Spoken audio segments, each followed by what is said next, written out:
In the fast lane, gripping on a wood wheel. Double cup, hoping that I don't spill. Haters on our tail, but fuck what they feel. Fully focused, going in for the kill. Fully focused. Fully Folks, focused. welcome to the show. Welcome. I extended that nickel and dimes instrumental just a little longer. Time now, 901. Welcome to the Chelladurai Inc. show. I'm your host, Aaron Trilling, a.k.a. David Capewood, alongside me, Jordan Pravin. Phil, got a wonderful show for us this evening. First off, I want to go ahead and just cut to breaking sports news, as we always really begin our journey each and every Thursday with a little sports update. Folks, as you guys know, we broadcast out of San Diego. The Padres had a 12-2 lead at home at Petco Park over the Seattle Mariners. It is now the seventh inning, folks. The San Diego Padres has blown the 12-2 lead, and it is now 15-2 Seattle. 12-2 to 15-2. Oh, it looks like 14-2. Unbelievable. Wouldn't be more of the couldn't wrap up this team anymore. They're just a plague.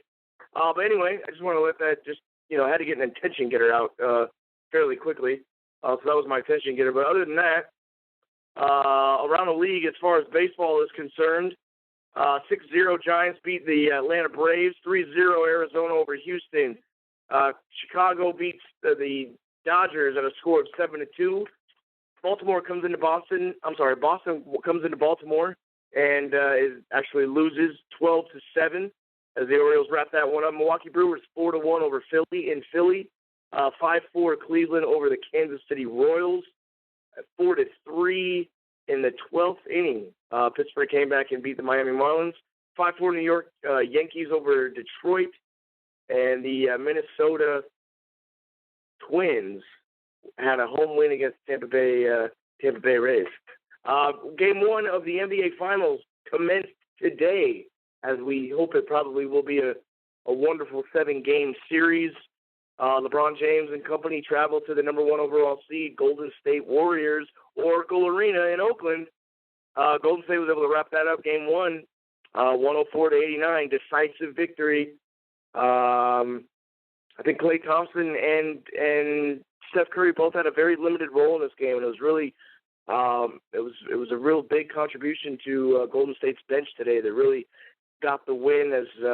That's wonderful, because when your star player is not on, sometimes it's going to be off.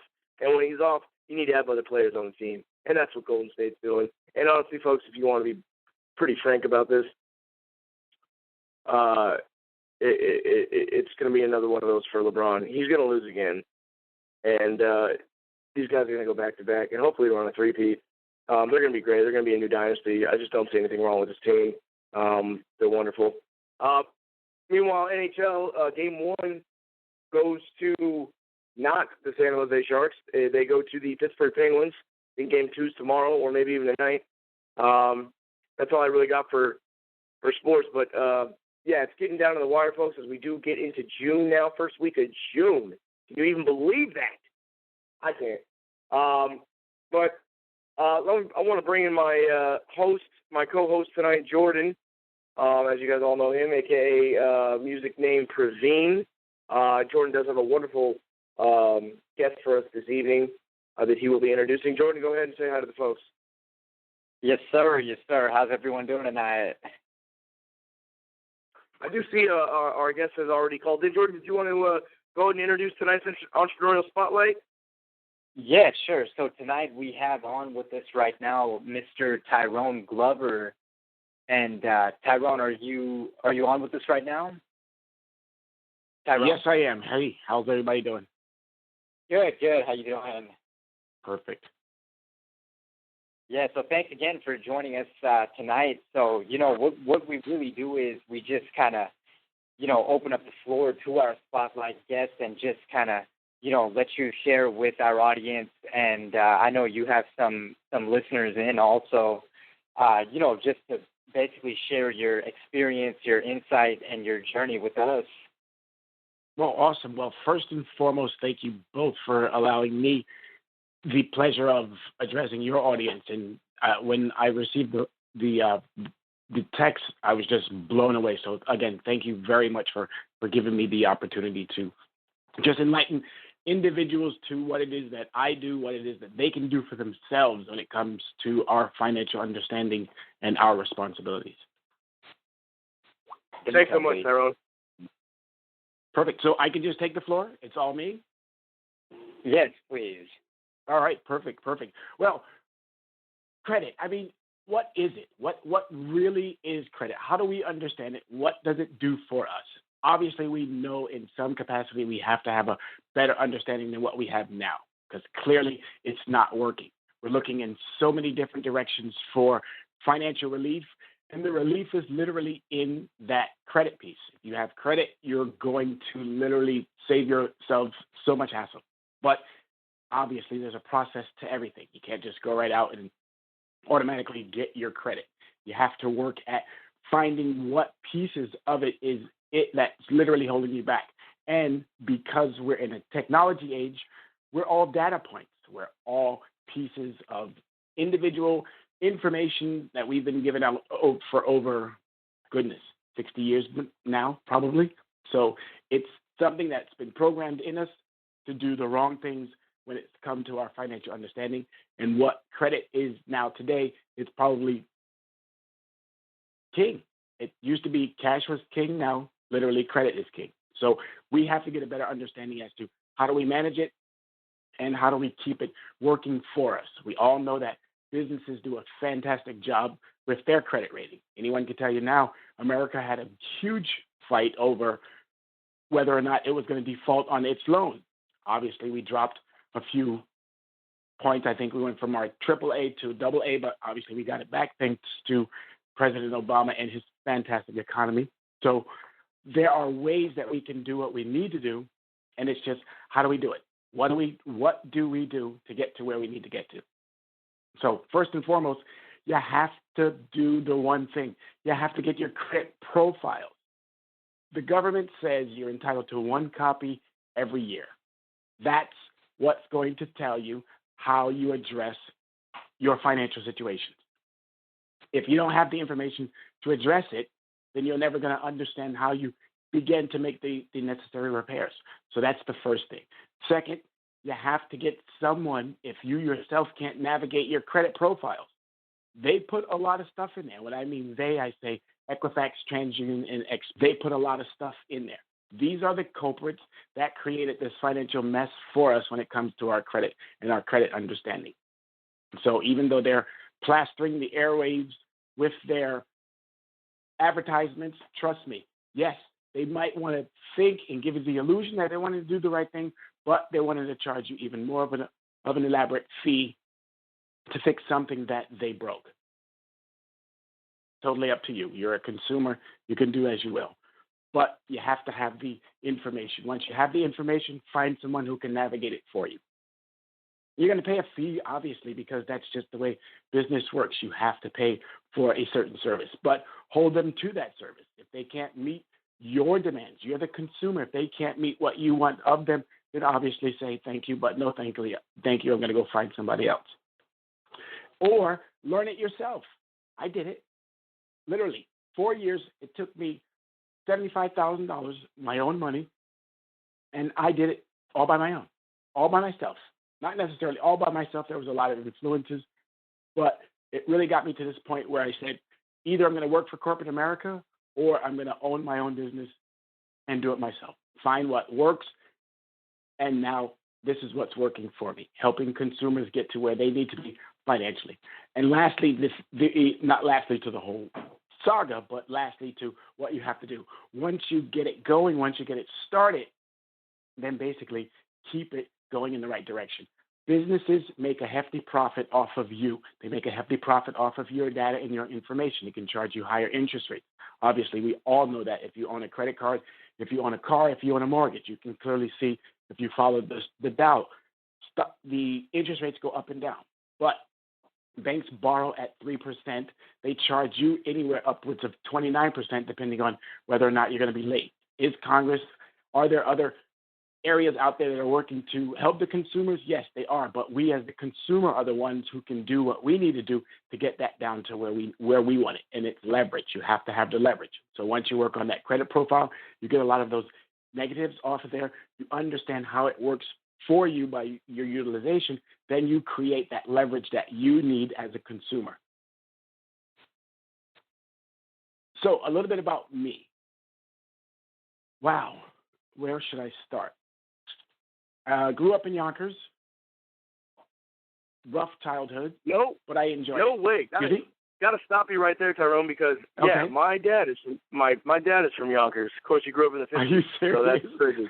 Just had to Oh, wow. that kid.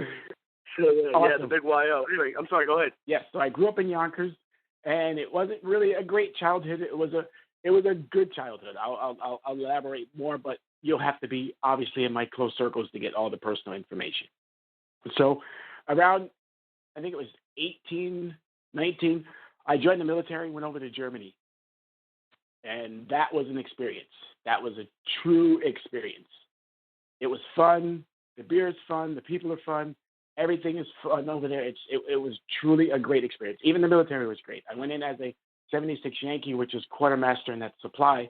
So the trade that I chose was perfect for even the opportunities that I now have before me today. So logistics was fantastic. While I was there, I met a wonderful German girl. We got married. Her parents were all into education. They were wealthy. I traveled. I just did things that, as someone coming from Yonkers, growing up in the situation that I grew up in, probably would have never thought I would have ever had the opportunity to do. Of the 7 continents, I've been on 6 of them. I've traveled extensively. I got educated. I did things, again, as I said, that I probably never thought I would have been able to do. And I've learned so much throughout my, believe it or not, 50 years on this planet. And people today would tell me there's no way you're 50. But it's just living an active, positive life, enjoying the man upstairs, regardless of whether you choose to believe in or not. We believe in something. Most of us believe in money, but I do believe the man upstairs takes care of all of our needs. And as long as we do as he wants us to do, I think everything else comes to fruition. So after living in Germany for 13 years, we went our separate ways. I still love her to death. We have a great relationship. Came back to the States. I had a few good jobs over in Germany. I worked for Foot Locker, worked for UPS. I worked on the German economy for one of their stores called Real. I also was a dog trainer for the British Army. Yeah, that, again, close circles, you'll be able to get more of that information. So once I came back to the States, it was kind of like finding my way, looking for what opportunities worked for me. It was an African-American kid who was born in America, but really didn't understand America because he lived in Germany for so long. So it was really doing things in an awkward way, but very precise, very detailed, oriented, always ironing socks. That's how crazy I was. But it was still, it worked for me. It was a little bit awkward for those who met me because they thought, wow, black guy, there's no way he could be what he is, especially with the name Tyrone. That's obviously a very stereotypical African-American name. But again, it fits for this precise moment that we are in right now. So first job off the boat, coming back to the United States, was working for a company called McInerney's in Hawaii. Yes, Hawaii. That was awesome. I think within the first 2 months, they obviously saw the potential. I have befriended the assistant manager. He was going to Nike Town. The first thing he told the manager was, this guy shouldn't be doing this. Let's make him the assistant manager. And from that point on, I never had a part-time or a regular job. I always had a job that had something to do with the executive level. I wrote pretty much my own checks. I pretty much told the bosses of what it is that I could do for them, not what they could do for me, but what I could do for them. And when you have that amount of leverage and also the backing of literally going and improving, it literally works for you. I've had, unbelievably, 18 different positions. I'm a substitute teacher now in Yonkers, and this is my 18th position. And at every job that I've had, I've always made money for the company. It just became a little too political, and when it starts to take advantage of the citizens, the community, then for me, that's really bad. And I think that's why I never really stayed at a company, regardless of whether our differences were my fault, their fault. It really doesn't matter. There was something that didn't mesh, and we had to go our separate ways. And I learned a lot from all of the companies that I've worked for. I'm very grateful for what they taught me, whether good or bad, and it made me the person that I am today. So even with all of that said, doing what I do now is fantastic. It's literally perfect. It's helping individuals get a better understanding about themselves, get a better understanding about the people that they engage with on a daily basis. Just being able to do something for yourself that you can control. Your finances are your control. They're not for JP Morgan Chase or Apple or whoever you invest with or don't invest with or put your money into those institutions.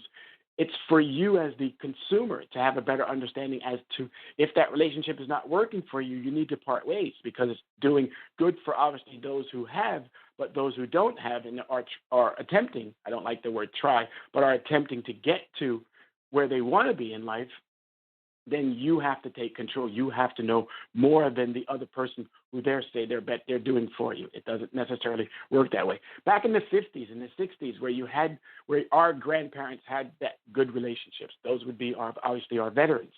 Then the baby boomers came into play. That relationship started to diminish, and obviously the Gen Xers came into play. The relationship was by that time already gone. Now we have the millennials. There is no relationship between what we used to have with our financial institutions and today. So you have 4 generations of confusion. No one really knows how to communicate with each other. So the one thing that we do have that we can literally use beyond our wildest imagination is technology. Use that to its fullest, and that will give us that bridge that we need to connect all 4 generations together and get this understanding that we need each other in order to solve what our political situations can't solve. This political craziness that's about to hit us smack dab in the face in November is going to be amazing. It's a little early. Pundits are throwing out all their hypotheses and craziness. I almost can't even watch the news anymore because it's so sickening. But hey, it is what it is.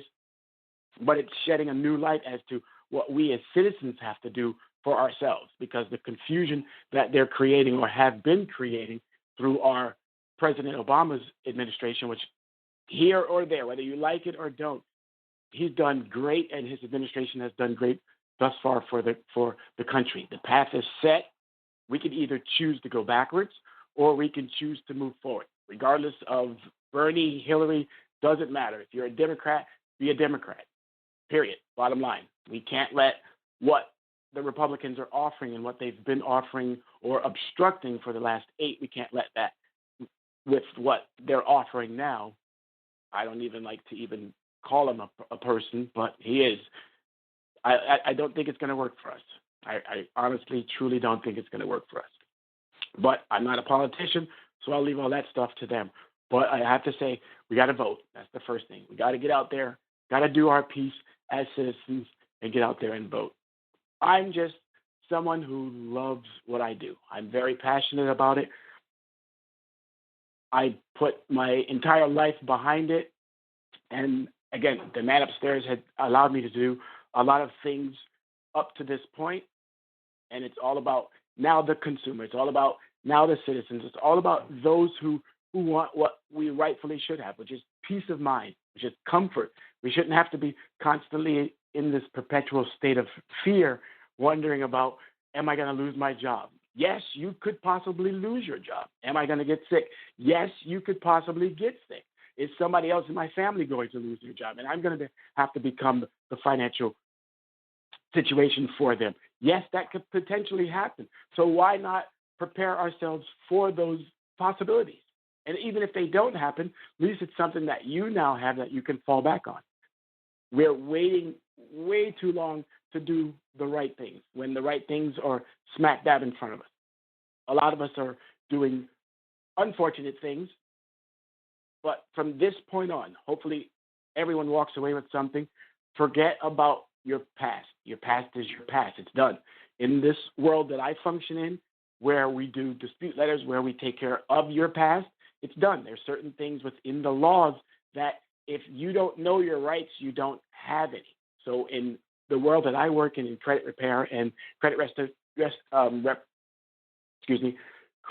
and credit restoration, we take care of your past because it's done. There's laws that protect you as a consumer that you don't know because, again, if you haven't done what I've done for the last 4 years and incorporated a business all on my own, literally no understanding of it, understanding of corporate America and its business processes, absolutely.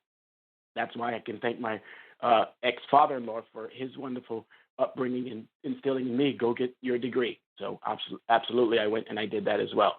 So it was easy to transition from retail, which was already a financial background process as well, into the financial field of where I am now. Understanding the consumer was always something that in retail you're going to do. You see it all. Where people say, I've seen it all, I've seen it all, every bit of it, in every retail establishment that I've worked for. Old Navy, United Airlines. Oh, my goodness, I can keep going on and on. Chevron. Ron, sorry, I had a quick question. So, yes, please. As far as in your journey, as far as, now coming to, I mean, that's an amazing journey. Definitely sounds like a wonderful experience serving in the military as well. But, what I was wondering is, how is your journey as far as how involved are you with the sales of your service? I mean, it seems like you're very involved. Do you have any kind of insight to share with our audience as far as, making sales and how to go about, basically selling a product or service? Certainly. Well, it's in the individual. A product is something that someone obviously took from raw material and made it into something that a consumer may potentially want. So you have to understand that product. If you don't understand the product, it's going to be very hard for you to convince someone who may want that product. So you really have to do your due diligence. Any area that I've worked in, whether it was dog training, obviously at Petco, you have 4 different sections. You have your animals, your fish section, your cat, your dog section, and your small animal section. So you really have to build up that knowledge to be able to sell to that customer. And really, you don't want to sell that customer. You want to convince them that their purchase is going to suit their need. So if you can build that within you and be authentic about it, then it's really not hard to and I don't really like to use the word sell.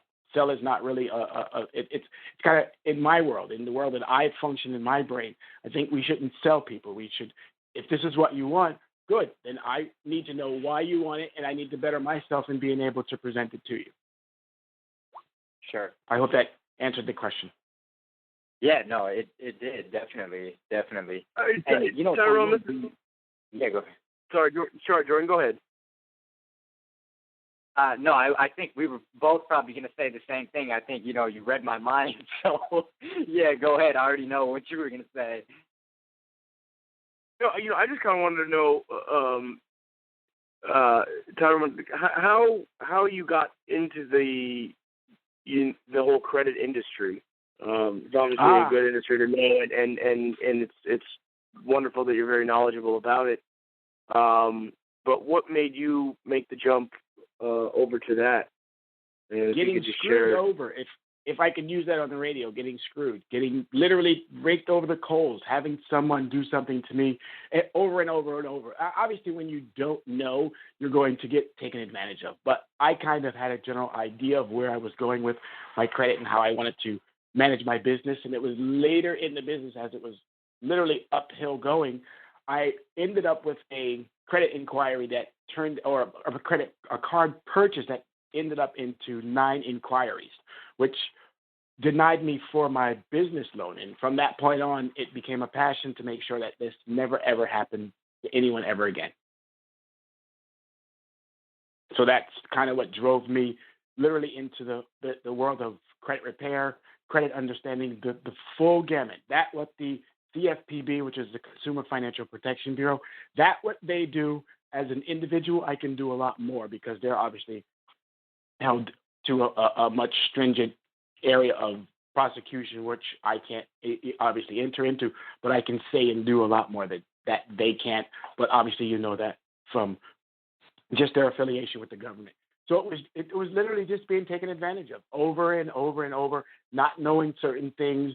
Even when you're dealing with your banks, you're getting charged these exuberant fees over and over and over. And you can see now that those institutions, the attorney generals, are working very, very hard now to help citizens gain back some of that what they've lost, and also prosecuting those who have literally taken advantage of consumers. One of those mechanisms that are out there is the payday loans, are raping, excuse my French, but they're taking advantage of the impoverished areas.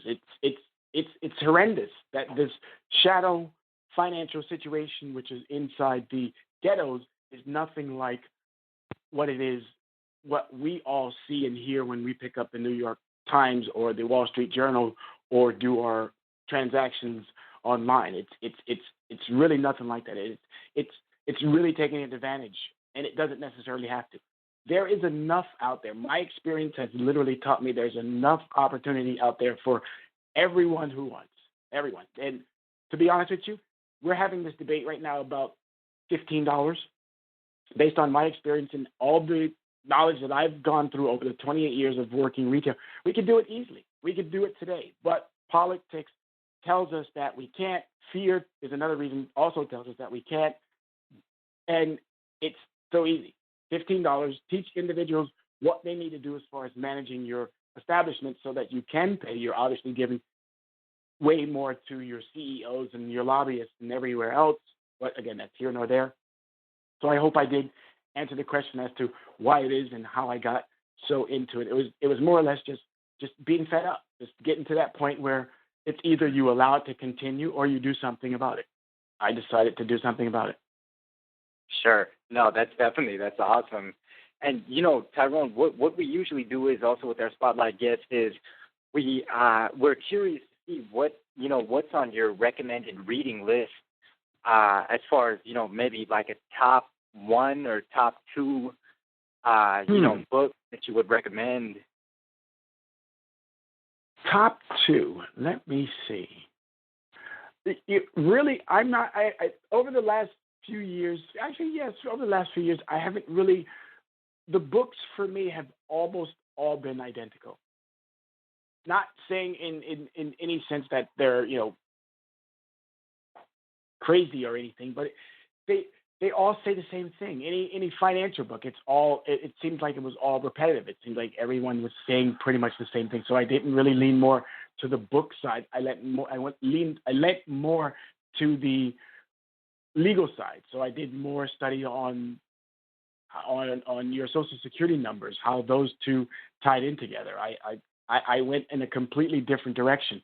One article that I found just recently that I thought was really amazing was an article by the Government Accountability Office, where it talked about the impoverished situations and how that affects the K through 12th grade. I really, as far as books in that regards, that's not my forte. I'm really more of a area that really dealt with getting more of an understanding of the current situation.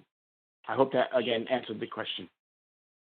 Yeah, no, it did, definitely. And that makes sense. A lot of times it takes, that practical knowledge to really apply it to today's world. So, no, that definitely shed some light. Perfect. And, we just wanted to thank you again, Tyrone. It looks like we're about to hit our time right here about 9:30. But right thank on. you for, joining us, and we really appreciate it. Well, I appreciate it as well. Again, thank you, everyone, for giving me the time, and also Jordan and the other gentleman. I'm sorry I forgot your name. Thank you as well. This was amazing. And anytime that I can help anyone, by all means, my website's there. iLife Credit Protection Service. We're always here to make sure that we can give back to those who really want a good understanding about what they can do for their financial situation. Sure, Tyrone, again, this is Aaron. Thank you again so much for joining tonight. Again, I was just going to give you a shout-out on your Instagram, iLife Credit Perfect. Pro. Do check him out. Very inspirational memes that he does have. And Tyrone, Jordan, I just want to thank you again. Thanks so much. Perfect. Thanks a lot. Thanks, Tyrone. Yep. All the best, guys. All the best. Well, wonderful. Yeah, Jordan. Great guest this evening. Very, very inspired. Listening to a guy come from a credit background. I mean, we're always saying that, we do a little dabbling in some financial authors. Dave Ramsey for one, and I try and keep my credit down. Keep my debt snowball, so to speak, fairly low. So guys like Tyrone, I guess, stay busy, or don't stay busy rather. But Jordan, great guest. Anything that you had? Anything you had on the music front? Anything you wanted to add at all before we let these folks go? Actually, I'll just get into a real brief book review of something that I just picked up today. It's called The War of Art. The War of Art by Steven Pressfield. And, I'm only about 50 pages in, but, it's really good so far. And what he's kind of focusing in on is on resistance and how we all have resistance in our lives kind of in the background, even if you don't really know that you have resistance in your life. You can either consciously be aware of the resistance or unconsciously be moved by the resistance. And this resistance, there's actually a paragraph here or a couple sentences which I'll read just kind of to really hammer in the idea. So, like a magnetized needle floating on a surface of oil, resistance will unfailingly point to true north, meaning that calling or action it most wants to stop us from doing. We can use it as a compass. We can navigate by resistance, letting it guide us to that calling or action that we must follow before all others. So, that kind of struck a chord with me, and it really ties back to anything that you're doing. It might be something as simple as you needed to go check the mail today, but for some reason there's resistance against doing that. So any task that you have, if you become a little more aware of the resistance, it may help you to overcome that to basically get work done, get things done, and produce as opposed to just consume. So that was just something that, kind of struck a chord with me that I wanted to share. Yeah, Jordan, that's great. I was just actually thinking about all the choices I made today and all the choices I didn't make today due to resistance. And if I'm able to just, fight the resistance, so to speak, I'll be able to overcome it that much more. No, that's great. And again, shout out to myself and our audience. The name of the book as well as the author. One more time, please. The War of Art by Steven Pressfield. So it's like the art of war except reversed. The War of Art. The War of Art. But real quick, is that that red book that I've seen at the house? It's on your to small read, but it's a red book. No, the red book. That's actually The Art of War. But yeah, that's why. Yeah, this one is The War of Art. It's a white colored book. Yeah, once I'm done, you definitely have to check it out. Yeah, absolutely. I'll definitely check that out.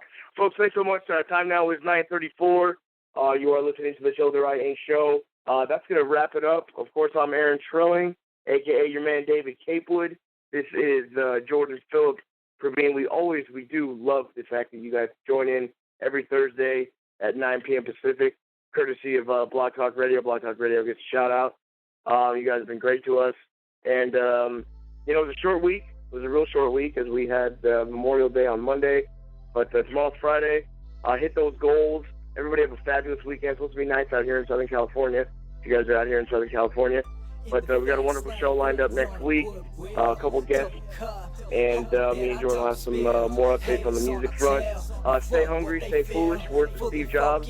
Rest in peace. And we'll see you guys next week. You guys take care.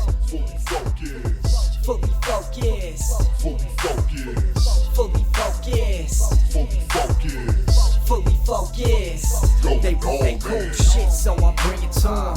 They tell the kid to quit, I don't listen to 'em. team short staff, so I'm not recruiting. Sun down to sun up, I'm hardly snoozing.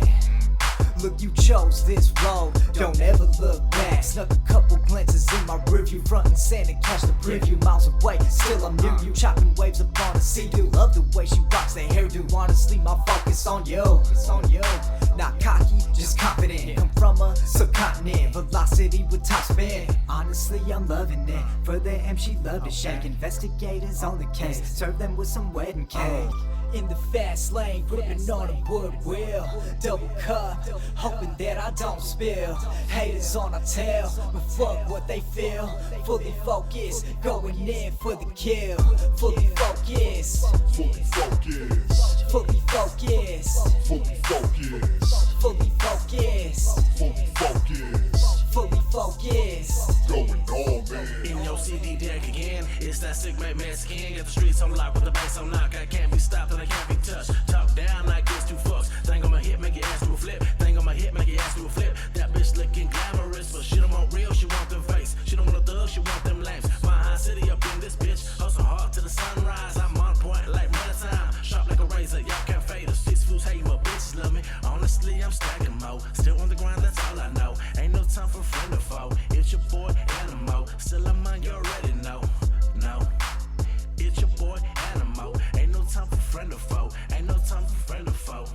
In the fast lane, gripping on a wood wheel. Double cup, hoping that I don't spill. Haters on our tail, but fuck what they feel. Fully focused, going in for the kill. Fully focused, Fully focused, fully focused, fully